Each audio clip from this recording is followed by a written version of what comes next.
Kenapa Anda situ fokus dalam hal soal membantu warganya dalam bidang sosial seperti itu?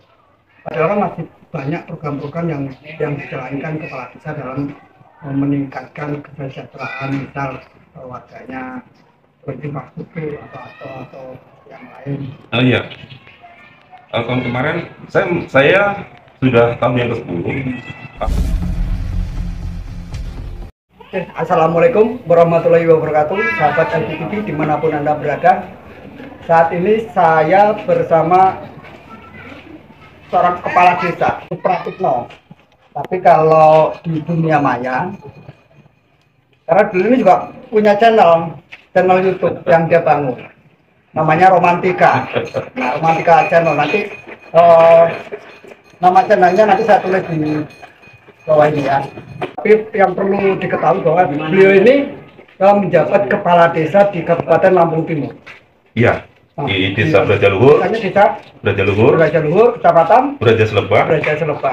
Sudah berapa tahun? Tahun yang ke-10. Ini sudah tahun yang ke-10, berarti sudah 2 kali ya? Iya, sudah. Dua periode.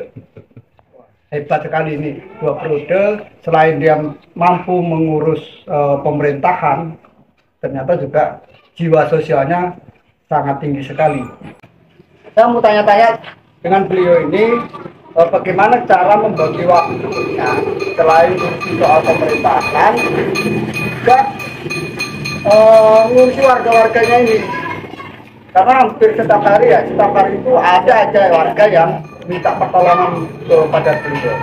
Sejak kapan jabat sebagai kepala desa itu? Ya, terima kasih Pak LBTV. Saya bergembira sekali pada kesempatan sore hari ini. Posisi saya sekarang ada di Bener Lampung. Rencana akan mau menghantarkan warga sakit di Urip Sumarjo, Pak LBTV. Saya menjabat kepala desa di periode yang tahun yang ke-10. Jadi memang kegiatan sosial yang saya lakukan itu sejak dari memang saya sebelum jadi kepala desa. Jadi memang kalau berbicara tentang membagi waktu, sebenarnya waktu itu tergantung kita. Tergantung kita yang bisa membagi itu. Mau dibuat apa waktu itu. Tapi yang pasti karena itu sebuah kebiasaan, sebenarnya yang saya lakukan ini bukan pekerjaan seorang kepala desa. Kalau kepala desa itu yang pasti aktivitas mengurus pemerintah, ada di kantor dan melayani masyarakat. Akan tetapi ini saya bagi waktu itu, di samping saya setiap pagi aktif berkantor, selaku pemerintahan, ya saya lakukan. Tapi ketika memang ada masyarakat yang memang membutuhkan saya minta diantarkan ke rumah sakit, ya saya antarkan, begitu. Jadi dalam satu minggunya ini bisa 3 sampai 4 orang yang saya antarkan ke rumah sakit. Persoalannya masyarakat ini memang minta diantarkan ke saya. Jangankan orang sakit, orang mau melahirkan aja minta diantarin, Pak. Itu sampai orang melahirkan iya, minta diantarkan. Dan beberapa lalu dari konten saya di Romantika Brajaluhur itu juga ada gadis tua umurnya 65 tahun. Tinggal di rumah sendiri dan itu tergolong orang jompo, kurang mampu. Sebelum sakit itu, beliau minta berbicara dengan lingkungannya, kalau nanti sakit, kalau keluarga nggak mengurusi, nanti biar diurusin Pak Kepala Desa gitu. Nah ternyata itu benar, terjadi. Sehingga ketika sakit memang saya bopong, tak dibopong. Saya sudah ke rumah sakit 2 kali, akhirnya beliau itu meninggal. Jadi kepuasan saya memang di situ. Jadi intinya kalau bicara masalah waktu dan lain sebagainya tergantung kita. Dalam membantu masyarakat, warga khusus di Brajaluhur sendiri atau warga dari luar juga? Oh baik. Sebenarnya memang sebelum saya jadi kepala desa memang mempunyai kebiasaan, ada beberapa teman-teman saya dari luar desa itu minta tolong diantarkan berobat dan lain sebagainya.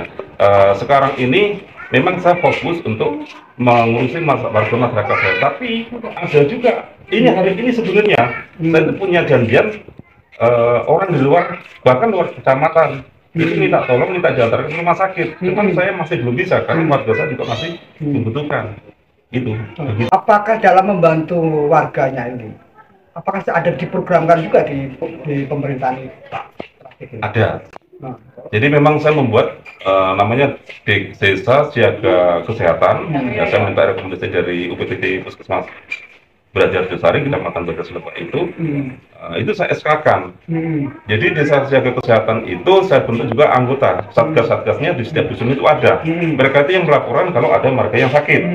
Kayak gitu. Kalau masalah biaya, tahun ini saya menganggarkan untuk biaya operasional itu 1 tahun hanya 4 juta. Nggak cukup sebenarnya. nggak cukup itu Nggak. kan sedikit. Nggak cukup, sangat sedikit sekali nggak cukup. Itu saya menganggarkan. Jadi kalau masalah ada masyarakat yang memang seperti hari ini minta diantar ke rumah sakit, ya bisa untuk membantu minyaknya saja, gitu. Dan saya tidak pernah memungut biaya apapun. Dan mobil saya ini memang kayak mobil ambulan, mobil ambulan. Dan mobil saya itu bahkan saya kalau mengantar orang sakit itu sampai dipastikan orang itu benar-benar sudah ada kesimpulan. Kalau belum ada kesimpulan ya minat. Ini 1 minggu terakhir ini kemarin di Metro minat 3 malam, ini di sini 2 malam gitu. Ini juga malam ini juga untuk kemungkinan kalau emang harus dirawat lagi ya minat. Dan itu seperti itu yang saya lakukan hampir setiap hari. Itu hampir setiap hari, udah berapa Hampir setiap tahun? hari, udah puluhan tahun. Udah puluhan tahun. Pertanyaan, apa nggak capek kan itu?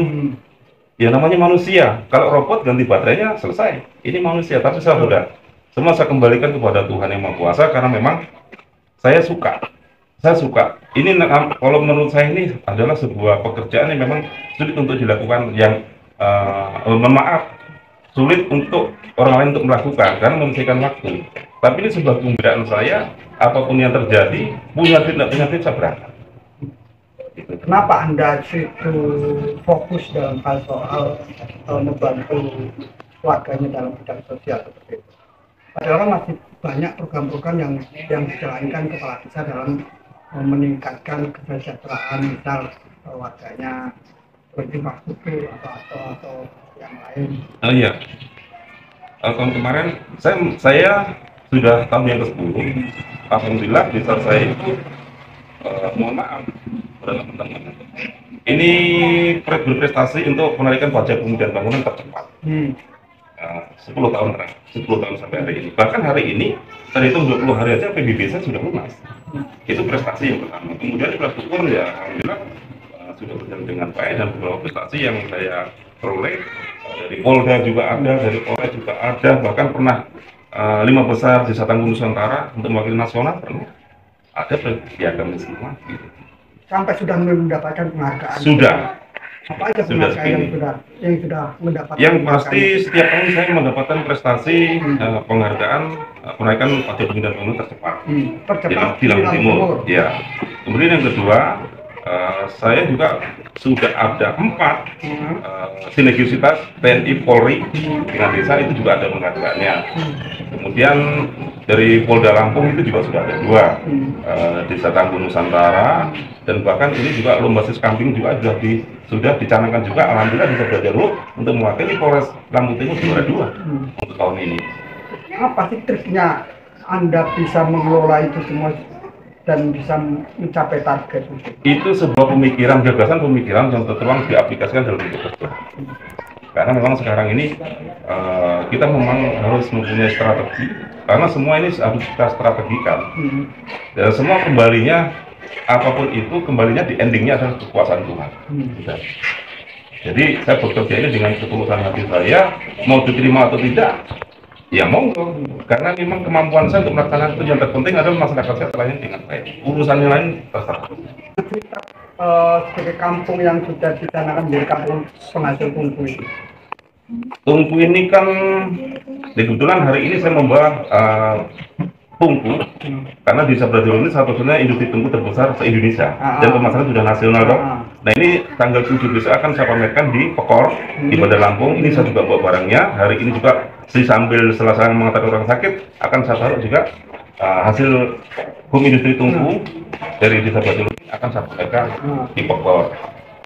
Makanya pemirsa ya bisa melihat nanti di sana, bisa beli. Bisa dilihat nanti hasil tungkunya, bisa seperti apa kualitasnya, bisa nanti di Pekor Pangeran ya. Iya. Pangeran kan. Iya, gitu. Stand Lampung Timur. Sudah berapa kali ikut kalau tingkat nasional sudah pernah di Jogja. Di Jakarta juga pernah. Kemudian kemarin itu UMKM juga di Pekor juga. Ini juga ikut juga. Terus sekarang pangsa pasar masih Kebutuhan tungku itu keluar dari desa Batu dalam satu hari itu 2 rit. Satu ritnya itu 1.000, kalau 2 rit berarti 2.000 kali 20.000 modal, berarti omset tungku di desa Batu ini dalam 1 bulan 600 juta. 600 berarti hampir 60.000 tungku yang keluar dari desa Batu. Iya, setiap hari. Alhamdulillah sekarang banyak sarjana yang dikeluarkan dari tadinya memang tidak mempunyai pekerjaan, akhirnya mempunyai. Sekarang sudah ada 100 masyarakat yang mempunyai topong-topong industri tungku itu. Yang itu menjadi mata pencarian utama ya. 60% terdampak positif akibat tungku. Hebat. Ini desa Brajaluhur ini perlu contoh, banyak harus nyontoh ke desa Brajaluhur yang dia punya produksi tungku menjadi lumbung pangan lengkap. Dari tungku bisa menyekolahkan anak-anaknya sampai ke perguruan tinggi. Ya, yang pasti tungku bisa jadikan bahan untuk edukasi UMKM. Ya kalau ini support dari pemerintah daerah, dari pemerintah provinsi itu sejauh mana? Ada 5 tahun yang lalu memang dari dinas perekonomian di Kabupaten Lampung Timur itu juga pernah membantu alat untuk memproduksi menggiling tanah itu. Ya, karena volumenya tidak banyak. Ya kurang maksimal. Jadi harapan saya memang sebenarnya pemerintah bisa mendorong, karena harapan saya desa Batu ini memang satu-satunya industri tungku terbesar di Indonesia. Apa salahnya kalau memang ada investasi dari pemerintah ataupun dari pengusaha yang bisa masuk untuk mendorong itu. Karena pemasarannya tidak mampu menyaingi pemasaran tabung LPG bersubsidi. Ya, betul. Secara nasional bisa diuji di pulau mana, di daerah mana yang belum ada tungku dari desa Batu, bisa dicek. Gitu. Oke, teman-teman semuanya, kita baru saja ngobrol banyak lebar dengan Pak Kades. Ini Pak Kades gaul. Romantika. Namanya kalau di dunia maya ini namanya romantika. Saya akhiri, wassalamualaikum warahmatullahi wabarakatuh. Waalaikumsalam.